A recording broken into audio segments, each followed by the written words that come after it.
Munda, losing, घडी यात काय काय बदल होतात ते शोल्डरच्या मापामध्ये आपण का बदल करावा, ही टक्स असा शिवला तर बघा शोल्डरमध्ये बदल झाला की नाही. इथं आपलं शोल्डर वाढलं. त्यानुसार शोल्डर जरी बदलला तरी देखील आर्महोल राऊंड हा नेहमी आपला हा 13 इंच आला पाहिजे. नमस्कार मैत्रिणींनो, मी खुशी तुम्हा सर्वांचं स्वागत करते खुशी फॅशन पॉइंट मध्ये. खूप साऱ्या मैत्रिणींची रिक्वेस्ट होती की ताई मागील गळ्यानुसार शोल्डरचं माप आणि आर्महोल आणि मुंडा यांची माप किंवा त्यांचे जे चार्ट आहे तो अपलोड करा असं. तर फायनली आज मी तोच व्हिडिओ घेऊन आलेली आहे आणि ह्या व्हिडिओमध्ये मी चार्ट देखील अपलोड केलेला आहे. खूप मैत्रिणींना हा प्रॉब्लेम येतो. मला खूप साऱ्या अशा कमेंट्स पण येतात की ताई शोल्डर उतरतं, आर्महोलमध्ये चून येतात किंवा जो मुंडा आहे त्याच्या खाली घोळ येतो. तर असा प्रॉब्लेम का येतो? कारण जे कटिंगच्या वेळेला बदल करायचे असतात मागील गळ्यानुसार ते बदल करत नाही, म्हणून हा प्रॉब्लेम येतो. आणि जेव्हा आपण शिलाई काम शिकतो तेव्हा प्रत्येक गोष्ट प्रत्येक जण सांगत नाही, काही गोष्टी ह्या लपवल्या जातात, त्यामुळेच हा खरं प्रॉब्लेम येतो. आणि त्याच प्रॉब्लेमचं सोल्युशन मी आजच्या व्हिडिओमध्ये घेऊन आलेली आहे. आता तुम्हाला प्रश्न पडला असेल, जर कोणीच सांगत नाही तर ताई तुला हे कळलं कसं? तर मी हे माझ्या अनुभवाने शिकलेली आहे आणि त्यानुसार मी ते बदल करत गेली. मी स्वतः या गोष्टीचा अनुभव घेतलेला आहे, त्यामुळे जी मापं आहेत ती अगदी अशी परफेक्ट आहेत. तुम्ही देखील त्याचा उपयोग घ्या. त्याचबरोबर तसे तुम्ही ब्लाऊजही शिवून बघा की खरोखर म्हणजे याचा आपल्याला फायदा होतो का ते तुम्ही नक्की बघा. आणि एक गोष्ट इथे लक्षात घ्या, जी आजच्या व्हिडिओमध्ये जी मापे दिलेली आहेत ती शरीरावरून घेतलेली आहेत. आणि ज्या मैत्रिणी आहेत माझ्या जे शिलाई काम बाहेरचं शिलाई काम करतात कस्टमरचं वगैरे, त्यांच्याकडे वेगळ्या वेगळ्या मापाचे ब्लाऊज येतात, त्यांच्यासाठी तर हा व्हिडिओ खूपच उपयुक्त ठरणार आहे. त्यामुळे व्हिडिओ पूर्ण बघा. व्हिडिओ आवडला तर लाईक करा आणि चॅनलवर नवीन असणार तर सबस्क्राईब करा. चला तर मग जास्त वेळ न घेता आजच्या व्हिडिओला सुरुवात करूया. हे बघा मैत्रिणींनो, आपण 30 साईजचा ब्लाऊज बनवणार आहोत. म्हणजे 30 साईजच्या ब्लाऊजनुसार ब्लाऊजची इथं कटिंग बघणार आहोत आणि मागील गळ्यानुसार शोल्डर, मुंडा, लुजिंग, घडी यात काय काय बदल होतात ते इथं आपण सविस्तर बघणार आहोत. त्यासाठी फुल चेस्ट म्हणजे ती आहे 30 इंच बरोबर, शोल्डर आहे 12 इंच आणि आर्महोल राऊंड आहे 13 इंच. इथं आपण ब्लाऊजची पूर्ण कटिंग नाही बघणार आहोत, फक्त शोल्डर, आर्महोल आणि घडी यामध्ये काय बदल होतात मागील गळ्यानुसार ते आपण इथं बघणार आहोत. आणि हे शरीरावरून मापे घेतलेली आहेत, हे तुम्ही इथं लक्षात असू द्या. मागचा गळा जर बदलला म्हणजे 4, 6, 8, 10 आणि 12 तर शोल्डर का बदलावं, म्हणजे शोल्डरच्या मापामध्ये आपण का बदल करावा, ही कन्फ्युजन सर्वात आधी तुमची क्लिअर करते बरोबर. इथं बघा, हा मी डीप नेक ब्लाऊज एक कटिंग केलेला आहे, जनरली आपण घेतो तसा. इथे या ब्लाऊजची मागील गळा आहे 10 इंच बरोबर.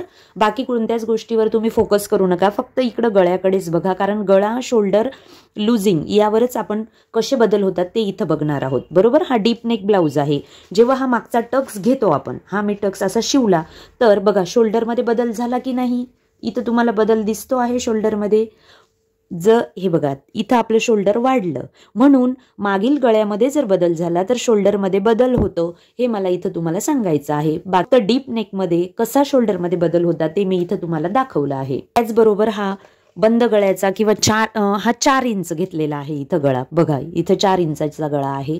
तर 4 इंच गळा असताना जर आपण मागील टक्स घेतला तर इथं कुठलाही विशेष असा फरक पडत नाही, म्हणजे जेवढं शोल्डर आहे तेवढंच असतं, परंतु डीप नेकमध्ये शोल्डरमध्ये बदल होतात बरोबर. आता ते कसे कसे बदल होतात ते आपण पुढे बघूया. काही ब्लाऊजची पूर्ण उंची असेल ती उंची आपण इथं घेऊया. इथं घेतली 14 इंच बरोबर. सर्वात आधी आपण 10 इंच जर गळा असेल तर काय बदल होतो ते बघणार आहोत. 10 इंचाचा जर गळा असेल तर आपण इथं शोल्डर घेणार आहोत 5 इंच. इथं जे आपण अंगावर माप घेतलेलं आहे ते तर आहे 13 इंच बरोबर. तर त्यामधून डायरेक्ट आपण 3 इंच अंतर हे कमी करून घेतलेलं आहे. का कमी केलं ते तुम्ही आता आधी बघितलंच की आपल्याला का कमी करायचं आहे. 5 इंचाचं इथं शोल्डर घेतलं आणि इथला आर्महोल म्हणजेच मुंडा आणि आर्महोल राऊंड या 2 गोष्टी वेगळ्या आहेत, तुम्ही लक्षात घ्या बरोबर. तर इथं आपण मुंडा घेणार आहोत 5.5 इंच. इथं हे मुंड्याचं मार्किंग मी करून घेतलं. त्यानंतर आपण 30 साईजचा ब्लाऊज बनवत आहोत बरोबर. 30 साईजचा ब्लाऊज बनवत आहोत, त्याचा चौथा भाग केला तर तो येतो 7.5 इंच. म्हणजे ही जी घडी आहे तर ती आपण घेणार आहोत 7.5 इंच. तर इथं मी एक आडवी रेषा आखून घेते आणि त्यावर घडीचं मार्किंग करून घेऊया. इथं हे अंतर घेणार आहोत 7.5 इंच आणि त्यापुढे 1.5 इंच शिलाई मार्जिन आणि ह्याच रेषा आपल्या सरळ खालच्या बाजूला जातात.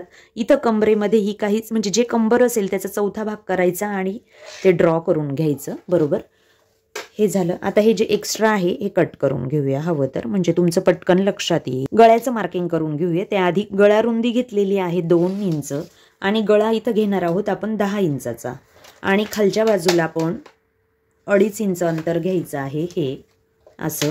त्यानंतर इथं हा चौकोन तयार करून घेतला आणि त्याला असा हा गोल शेप देऊन देऊया. बरोबर, आता तुम्ही मागच्या व्हिडिओमध्ये बघितलं, जर आपण डीप नेकचा ब्लाऊज बनवत असतो तर शोल्डरचा उतार हा आपण गळ्याच्या बाजूला देतो, कारण त्यामुळे काय होतं की आपलं शोल्डर उतरत नाही. बरोबर, हे इथवर आपलं झालं. आता हा बॅक नेक आहे 10 इंचाचा. बरोबर, तर त्यानुसार आपण शोल्डर घेतलं 5 इंच आणि हा आर्म होल आहे हा घेतला 5.5 इंच. बरोबर, पण आता ही जी आर्म होलचा जो राऊंड आहे हा आपण इथं देऊन देऊया फ्रेंच कर्वच्या मदतीने. आता इथं हा शेप देऊन देते अशा पद्धतीने. बरोबर, आता आर्म होल किती आलेला आहे 13 इंच, जो आपण शरीरावर मोजलेला आहे. तर आता हे अंतर आपलं किती आलं पाहिजे, हे पण आपलं 13 इंचचं आलं पाहिजे. म्हणजे 13च्या निम्मी जर केलं तर ते येतं 6.5 इंच. तर हा जो आर्म होल राऊंड आहे हा राऊंड आहे, हा गोल आहे ना, याला राऊंड म्हणायचं, आर्म होल राऊंड. तर हा आला पाहिजे आपला 6.5 इंच. तर तो आपण आता इथं मोजून बघूया. मी अशा पद्धतीने इथं असा टेप ठेवते आणि बरोबर आपण असा हा मोजून घ्यायचा असतो. हे बघा इथं आलेला आहे 6.5 आणि एवढं आपलं जाणार आहे शोल्डर शिलाईमध्ये. म्हणजे आपला हा आर्म होल राऊंड एकदम परफेक्ट आलेला आहे. म्हणजे इथं जर का आपण हे 6.5 घेतलं, इथं हे 6.5 आणि त्याच्या दुप्पट केलं म्हणजे पुढच्या बाजूला पण आर्म होल राऊंड येईल, तर तो बरोबर येतो 13 इंच. आणि आपला शरीरावरचा जो आर्म होल राऊंड आहे तो देखील 13 इंच आलेला आहे. त्याच पद्धतीने तुमचं हे कॅल्क्युलेशन आलं पाहिजे. म्हणजे जरी गळा बदलला, गळ्यानुसार शोल्डर जरी बदलला, तरी देखील आर्म होल राऊंड हा नेहमी आपला हा 13 इंचच आला पाहिजे. बरोबर, ही गोष्ट तुम्ही नेहमी लक्षात ठेवायची. आता बघा 10 इंचानुसार आपले काय काय बदल केले ते आपण इथं लगेचच लिहून घेऊया. 10 इंच जेव्हा आपला गळा होता मागील गळा, तेव्हा शोल्डर घेतलं 5 इंच. बरोबर, मुंडा घेतला 5.5 इंच. लुझिंग, याच्यात कुठलीच लुझिंग ऍड केलेली नाही. आणि घडी कितीची आली आपली 7.5 इंचाची. मागील गळा जर 8 इंचाचा असेल, किती 8 इंच, मी इथं 8 इंचावर मार्किंग करून घेते लगेचच. हे इरेज करून टाकते. बॅक नेक किती आहे 8 इंच. जेव्हा गळा हा आपला कमी होतो तेव्हा शोल्डर आपलं वाढतं. बरोबर, जर मागील गळा तुमचा 8 इंच तुम्ही घेतलेला असेल तर आता शोल्डर आपल्याला घ्यावं लागेल 5.5 इंच. म्हणजे हे पण इरेज करून घेते म्हणजे तुमचं पटकन लक्षात येईल. कसे बदल होतात ते तुमचं आता इथं लक्षात येईल. बघा इथं शोल्डर किती घ्यावं लागणार आहे आपल्याला आता 5.5 इंच. बरोबर, आर्म होल हा घेणार आहोत इथं 6 इंच. आणि आता ह्या रेषा जोडून घेऊया.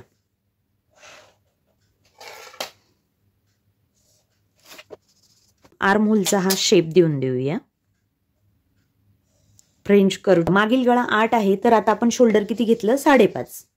बरोबर, 5.5 हे शोल्डर झालं इथं. आणि आर्म होल घेतला आपण 6 इंचाचा. बरोबर, 8 इंचाचा गळा म्हणजे हा पण डीप असतो, त्यामुळे शोल्डर उतार हा नेहमी आपण हा गळ्याच्याच बाजूने द्यायचा आहे.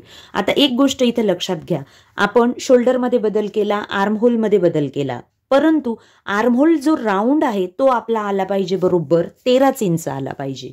बरोबर, कारण आर्महोल राऊंडमध्ये तर आपला बदल व्हायलाच नको. म्हणून आता हे 13 इंच अंतर येतं का ते आपण बघणार आहोत. 13 अंतर येण्यासाठी आपल्याला हे जे हाफ आहे तर हे 6.5 आलं पाहिजे.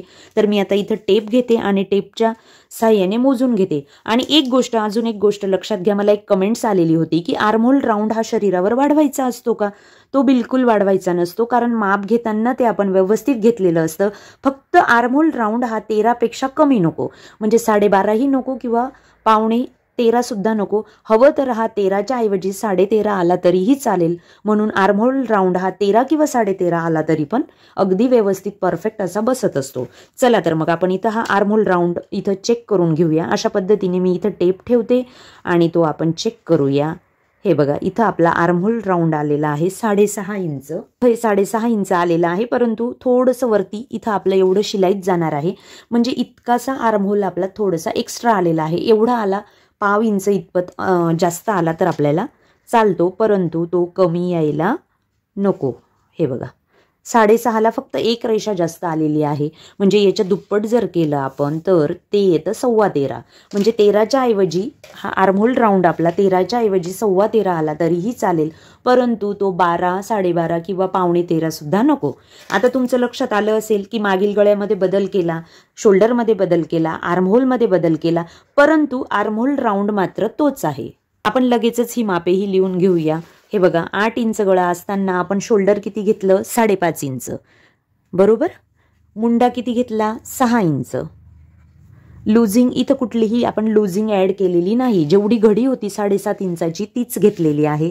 इथं लुझिंग ॲड केलेली नाही. आणि घडी मग किती होती आपली? 7.5 इंचच होती, म्हणून इथं आलं 7.5.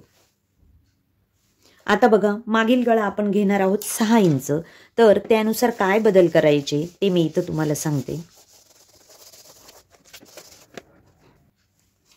आधी हवं तर गळ्याचं मार्किंग करून घेऊया. इथं घेतलं 2.5 इंच किंवा तुम्ही 2.5, 3ही घेऊ शकता. जेव्हा तुमचा मागील गळा 6 असतो, जेव्हा गळा हा कमी येतो तेव्हा इथं गळ्याची रुंदी आपण नेहमी वाढवून घ्यायची असते, बरोबर. अशा पद्धतीने असा हा चौकोन तयार केला आणि इथं हा गोल शेप देऊन द्यायचा आहे, बरोबर. हा बॅक नेक आहे. हा बॅक नेक किती आहे? 6 इंच, बरोबर. 6 इंचाचा असताना आपण शोल्डर किती घेणार आहोत? आपण शोल्डरही इथं घेणार आहोत 6 इंच, कारण गळा कमी झाला तर शोल्डर वाढतं. त्यानुसार आर्महोलच्या मापातही बदल होतो. आर्महोल म्हणजेच मुंडा, आणि इथं मुंड्याचं माप घेतलं मी 6.5 इंच, बरोबर. इथं एक 6.5 इंचावर सरळ रेषा आखून घेतली. ही बघा, शोल्डर घेतलं 6 इंच आणि मुंडा घेतला 6.5 इंच. जेव्हा गळा कमी असतो तेव्हा शोल्डर वाढतं, बरोबर. आणि गळा कमी असल्यामुळे जी घडी आहे ही फाकत नाही, बरोबर. त्यामुळे इथं काय करणार आहोत? 1 इंचाची आपण लुझिंग ॲड करणार आहोत. म्हणजे आपण इथं 30 इंचाचा ब्लाऊज बनवत आहोत. याच्यामध्ये +1 करायचं तर ते येतं 31 इंच. आता 31चा चौथा भाग करणार आहोत आपण, तो 7.5 इंच म्हणजे 7.75. आता इथे एक गोष्ट लक्षात घ्या, आपण 30 साईजचा ब्लाऊज बनवत आहोत, बरोबर. याचा चौथा भाग घेतला तर तो येतो 7.5 इंच. परंतु इथं आपण आता 7.5 इंचावर माप न टाकता ते 7.25 इंचावर घेणार आहोत. असं आपण का केलं? तर हा मागील गळा कमी आहे, त्यामुळे आपण इथं हे अंतर घेणार आहोत 7.25 इंच. 7.25 इंच म्हणजे किती? तर 8 इंचाला 2 रेषा कमी. ही गोष्ट इथं आवर्जून लक्षात घ्या. आणि त्यापुढे 1.5 इंच आपलं शिलाई मार्जिन, अशा पद्धतीने. आणि हे जे इकडची मापे आहेत ही आपण लक्षात घेत नाहीये, आणि कमरेच्या मापामध्ये आपल्याला कुठेही लुझिंग वगैरे ॲड करायची नाहीये, बरोबर. आणि इथं फ्रेंच कर्वच्या मदतीने मी इथं गोल शेप देऊन देते. आता बघा, 6 इंच जेव्हा आपण गळा घेतो तेव्हा हा एकदम असा स्ट्रेट बसत असतो, त्यामुळे इथं शोल्डर उतार द्यायची गरज नाही. ना तो गळ्याकडे द्यायचा आहे, ना आपल्याला आर्महोलच्या बाजूला द्यायचा आहे. त्यामुळे आता हे अंतर, हा जो गोल आहे, हा गोल किती आला पाहिजे आता? म्हणजे हा आर्महोल राऊंड आहे, तर हा आर्महोल राऊंड आला पाहिजे आपला 13च्या निम्मे केलं तर तो येतो 6.5. हे एवढं जाणार आहे आपलं शिलाई मार्जिन, बरोबर. तर आता हे अंतर किती येतं ते आपण बघूया. इथं मोजून बघू टेपच्या साह्याने. मी असा टेप घेते आणि हे मोजते. हे बघा, हे पण आपलं आलेलं आहे 7.25 इंच. तर 7.25 आलं तर चालतं. मी तुम्हाला म्हटले आहे की 13, 13.5 आलं तर चालेल, परंतु 13पेक्षा कमी नको. हे बघा, पुन्हा एकदा तुम्हाला हवं तर इथं मोजून दाखवते. अशा पद्धतीने टेप ठेवायचा आणि ते बघा 6.5, 7.25 आलेला आहे. चालतं, एवढं अंतर तर आपल्याला. म्हणजे हे बघा, इथं जर 6 इंचाचा गळा होता तर आपण त्यावेळेला शोल्डर किती घेतलं, 6 इंच, बरोबर. मुंडा किती घेतला, 6.5 इंच, 6.5. लुझिंग किती ॲड केली, +1, बरोबर. म्हणजे जे 30 इंच होतं आपलं, या 30 इंचामध्ये आपण 1 इंच लुझिंग ॲड केलेली आहे. आणि त्याप्रमाणे घडी किती आली आपली, 7.75, म्हणजेच 7.25. ठीक आहे. म्हणजे हे कसे बदल होत गेले आता हे तुमचं लक्षात आलं असेल. आता बघा, मागील गळा जर 4 इंच असेल तर काय बदल करायचे ते आपण बघूया.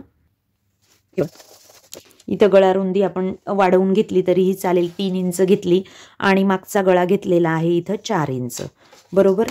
त्यानुसार इथं हा चौकोन तयार केला आणि इथं असा हा गोल शेप देऊन द्यायचा आहे, बरोबर. आता शोल्डरमध्ये बदल होणार. आता हे आपण पुसून घेऊया. आता मागील गळा हा कमी आहे तर आपण इथं शोल्डर आपल्याला जास्त घ्यावं लागेल. आपलं मापानुसार शोल्डर किती आहे, 13 इंच, तर इथं 13च्या निम्मी करायचं. तर 13च्या निम्मी किती येतं, 6.5. तर इथं पूर्ण शोल्डर घेऊन घेणार आहोत आपण 6.5 इंच. म्हणून इथं मी 6.5 इंचावर एक मार्किंग करते. याचा आर्म होल म्हणजेच मुंडा घेणार आहोत 7.5. 7.5 म्हणजे किती, 7 इंचाला ह्या 2 रेषा कमी. हे बघा, हे 7.5 इंचाचं मार्किंग आहे, बरोबर. इथं मी 7.5 इंच घेणार आहे आणि आपण ही रेषा आखून घेऊया. जे एक्स्ट्रा आहे ते पुसून घेऊया. हे आपलं एक्स्ट्रा आहे, हे इरेज करून घेतलं. आता आपण 30 साईजचा ब्लाऊज बनवत आहोत तर इथं लुझिंग आपण ॲड करणार आहोत 2 इंच, बरोबर. त्यानुसार हा जो 31 आहे त्याचा आपला किती होऊन जाईल, 32, बरोबर. आणि त्याचा चौथा भाग केला तर तो पण येतो 8 इंच. आता बघा, 30 साईजचा ब्लाऊज बनवत आहोत, त्याचा चौथा भाग घेतला तर तो 7.5 येतो. परंतु बंद गळ्याचा किंवा याला कमी म्हणजे 4 बॅकनेक याचा आपला 4 इंच आहे, म्हणून याच्यात लुझिंग ॲड करत आहोत. म्हणून आपण कितीची घडी घेणार आहोत इथं, 8 इंचाची. पण ब्लाऊज आहे 30 साईजचा आहे. हे बदल करणं फार गरजेचं असतं आणि हे बदल जर तुम्ही करत नसणार तर तुमच्या ब्लाऊजमध्ये परफेक्शन येणार नाही. आणि हेच मी तुम्हाला इथं समजावून सांगण्याचा प्रयत्न केलेला आहे. बघा, तुम्हाला हे समजतं का, किंवा अगदी सोप्या पद्धतीने हे सांगितलेलं आहे मी तुम्हाला. आणि तरी देखील जर काही समजलं नाही तर तुम्ही मला कमेंट्स करून ते विचारू शकतात, बरोबर. हे इथवर झालं. आता आपण हा मागील मुंड्याचा शेप देऊन देऊया. अशा पद्धतीने फ्रेंच कर्वच्या साह्याने आपण शेप देऊन दिला. आता बघा, जेव्हा बंद गळ्याचा किंवा कमी गळ्याचा जेव्हा ब्लाऊज असतो तेव्हा शोल्डर उतार हा नेहमी आर्म होलच्या बाजूला द्यायचा असतो, बरोबर. म्हणून मी आता हा शोल्डर उतार इथं देऊन देते. हां, आणि त्यानंतर आपलं हे अंतर आलं पाहिजे आता 6.5. 6.5च्या दुप्पट केलं तर ते येतं 13. म्हणजे आर्महोल राऊंड हा आपला 13 इंच आला पाहिजे. तुमचं शोल्डर बदललं तरी चालेल, आर्महोल बदलला तरी चालेल, परंतु आर्महोल राऊंड मात्र आपला आला पाहिजे 13 इंच. ही गोष्ट तुम्ही नेहमी लक्षात ठेवायची. आता आपण हे मोजून बघूया, हे 13 इंच येतं का. हे बघा, अशा पद्धतीने असा हा टेप ठेवलेला आहे आणि असं मोजत मोजत जायचं. हे बघा, अगदी परफेक्ट आलेला आहे 6.5 इंच. आणि आपलं एवढं अंतर जाणार आहे शिलाईला, म्हणजे शोल्डरमध्ये जाणार आहे. म्हणजे हे एकदम परफेक्ट आलेलं आहे 6.5 इंच. आणि 6.5च्या जर दुप्पट केलं तर ते बरोबर येतं 13 इंच. हे बघा, इथं आलेलं आहे 6.5 आणि त्याच्या मी दुप्पट केलं तर आर्महोल राऊंड आला आपला 13 इंच. त्याचप्रमाणे आपण इथं हे माप लिहून घेऊया. बॅकनेक आपला जेव्हा हा 4 इंच हो तेव्हा आपण शोल्डर घेतलेला आहे 6.5, बरोबर. तर आता इथं लिहून घेऊया आपण 6.5 इंच. 4 इंचासाठी आपण शोल्डर किती घेतलं, 6.5, बरोबर. मुंडा किती घेतला, 6.75 म्हणजेच 6.25.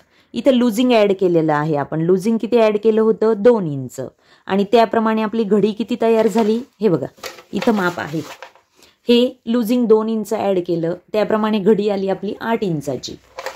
इथं घडीचं माप आलेलं आहे 8 इंच. आता बघा, तुमचं लक्षात तर आलंच असेल की जेव्हा आपण मागील गळा हा वाढत वाढत जातो तेव्हा शोल्डर हे कमी कमी होत जातं. मुंड्यामध्ये पण बदल होतात, आपल्याला लुझिंग द्यावी पण लागते, कधी द्यावी लागत नाही, आणि त्यानुसार घडीमध्ये पण बदल होतात. पण जर समजा तुम्ही 30 इंचाचा ब्लाऊज बनवत आहात, मागील गळा 12 असेल तर इथं शोल्डर आपल्याला घ्यावं लागेल 4.5 इंच. हे बघा, शक्यतो 30 इंचाच्या साईज वाल्यांचा म्हणजे 12 इंचाचा तर गळा घ्यायलाच नको, कारण आधीच साईज लहान आहे आणि एवढा डीप नेक ठेवायचाच नाही. परंतु मी इथं तुम्हाला सांगते. आणि त्यानंतर इथं मोंडा येणार आहे आपला 5 इंचाचा आणि इथं लुझिंग आपल्याला द्यायची नाहीये, तर त्यापेक्षा आपल्याला कमी करायचं आहे अंतर, म्हणजे -1 करायचा. आणि इथं -1 करायचा म्हणजे नेमकं काय करायचं मी तुम्हाला इथं सांगते. हे बघा, आपण 30 साईजचा ब्लाऊज बनवत आहोत, त्यामधून 1 इंच मायनस करायचं, कारण 12 इंचाचा गळा आहे, तो 12 इंचाचा गळा हा जास्त ब्रॉड होणार, बरोबर. त्यामुळे इथं चून यायला लागतात. म्हणून आपण घडीपेक्षा याचा चौथा भाग याच्यातून जर 1 इंच कमी केलं तर ते येतं 29चा जर चौथा भाग केला तर तो येतो 7.25 इंच, बरोबर. 7.25 हे 7.25 हे इरेज करून टाकते. इथं आपण 30 इंचाच्या घडीचा ब्लाऊज बनवत आहोत, त्याचा चौथा भाग केला तर तो 7.5 इंच, परंतु तो प्रत्येक वेळेला 7.5च घ्यायचा नसतो, त्यामध्ये बदल होत जातात. हे बघा. आणि त्यानंतर आपण जेव्हा डीप नेक बनवतो 11-12 इंचाचा, तेव्हा तर आपण त्यामध्ये 1 इंच मायनस केलं आणि त्याचा चौथा भाग केला तर तो येत आहे 7.25 इंच. म्हणून इथं आपण घडीचं माप टाकणार आहोत 7.25 इंचावर, 7.25. आशा करते हे तुमचं सगळं लक्षात आलं असेल की मागील गळा बदलल्यानंतर शोल्डरमध्ये कसे बदल होतात, मुंड्यामध्ये कसे बदल होतात, लुझिंग किती द्यावी लागते, घडी किती येते. परंतु आर्महोल मात्र आपला 13 इंच आहे प्रत्येक वेळेला, हे मात्र इथं लक्षात घ्या. आर्महोल बदलला, परंतु आर्महोल राऊंड हा आपला नेहमी तोच राहिला आहे, त्यात बदल करायचा नाही. आणि एक गोष्ट अजून, जर समजा तुम्ही 30 साईजचा ब्लाऊज बनवत आहात, समजा त्या व्यक्तीचं किंवा त्या स्त्रीचं माप हे 13च्या ऐवजी म्हणजे शोल्डर हे 13 ऐवजी 13.5 देखील येऊ शकतं किंवा 12.5 देखील येऊ शकतं. पण तुम्हाला पद्धत हीच वापरायची आहे. हेच माप कॉपी करू नका. तुम्ही शरीरावरून व्यवस्थित माप घ्या आणि शरीरावरून माप कशी घ्यायची त्याचा पण मी एक व्हिडिओ अपलोड केलेला आहे. आणि त्यानुसार आर्महोल राऊंडचं पण व्यवस्थित माप घ्यायचं. ते इथं माझ्या मेजरमेंटमध्ये आलेलं आहे 13 इंच. तुमचं यामध्येही बदल येऊ शकतो. कधी हा आर्महोल राऊंड तुमच्या म्हणजे तुम्ही ज्या व्यक्तीचं माप घेत आहात तिचा 13.5 येऊ शकतो. त्यानुसारच तुम्हाला हे सर्व बदल करायचे असतात. म्हणजे बदल काय करायचे ते तुम्ही इथं लक्षात घ्या. म्हणजे कुठल्याही मापाचा जर तुम्हाला ब्लाऊज बनवायचा असेल तर अडचण येणार नाही. पुन्हा एकदा आपण इथं हा चार्ट समजून घेऊया. हे बघा, 30 साईजच्या ब्लाऊजची कटिंग इथं बघत आहोत आणि हेच माप तुम्ही 31 साईजसाठी जरी वापरलं तरी देखील चालेल. हे दोनही साईजला इथं लागू पडेल. त्यामध्ये शोल्डर आलेला आहे 13 इंच. तुम्ही ज्या व्यक्तीचं माप घेत असणार तिथं त्या व्यक्तीचं शोल्डर इथं कदाचित 12.5 येऊ शकतं किंवा 13.5 पण येऊ शकतं, बरोबर. ही गोष्ट इथं लक्षात घ्या आणि त्यानुसारच आपल्याला हे सर्व चेंजेस करायचे असतात मापांचे. आणि आर्महोल राऊंड हा आलेला आहे इथं 13 इंच, बरोबर. हा आर्महोल राऊंड ही साईजनुसार बदलू शकतो. आर्महोल राऊंड म्हणजेच काखेची गोलाई, हे इथं लक्षात घ्या. जर मागचा गळा, आता इथं हा चार्ट समजून घेऊया. मागचा गळा 4 असेल तेव्हा शोल्डर घ्यायचा आहे 6.5 इंच, मोंडा 5.25 आणि लुझिंग 2 इंचाची द्यायची आहे. लुझिंग का द्यायची? कारण बंद गळा किंवा कमी गळा हा ब्रॉड होत नाही, म्हणून आपण लुझिंग ऍड करत असतो. आणि त्यानुसार घडी येणार आहे आपली 8 इंचाची. 6 इंच जेव्हा मागील गळा असतो तेव्हा शोल्डर घेतला आहे 6 इंच, मुंडा घेतलेला आहे 6.5 इंच, लुझिंग घेतली आहे 1 इंचाची आणि घडी आहे इथं 7.25 इंच, बरोबर.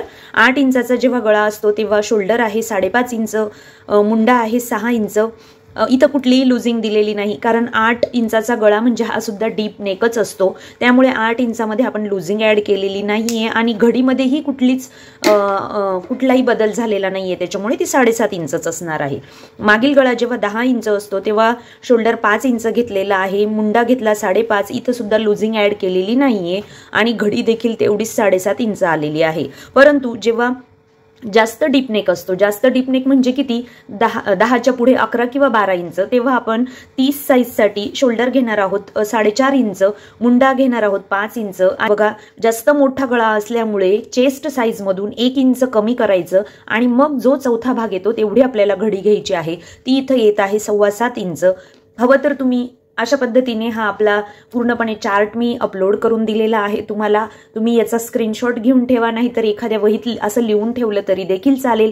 पुढील व्हिडिओमध्ये 32 साईजच्या ब्लाऊजचे मागील गळ्यानुसार शोल्डर, मुंडा, लुझिंग हे कसे बदलतात किंवा त्याचा चार्ट आपण पुढच्या व्हिडिओमध्ये बघणार आहोत. आजचा हा व्हिडिओ तुम्हाला कसा वाटला हे मला कमेंट्स करून नक्की कळवा. व्हिडिओ आवडला असेल तर लाईक करा आणि तुम्ही चॅनलवर नवीन असणार तर असेच नवनवीन व्हिडिओ बघण्यासाठी सबस्क्राईब करा.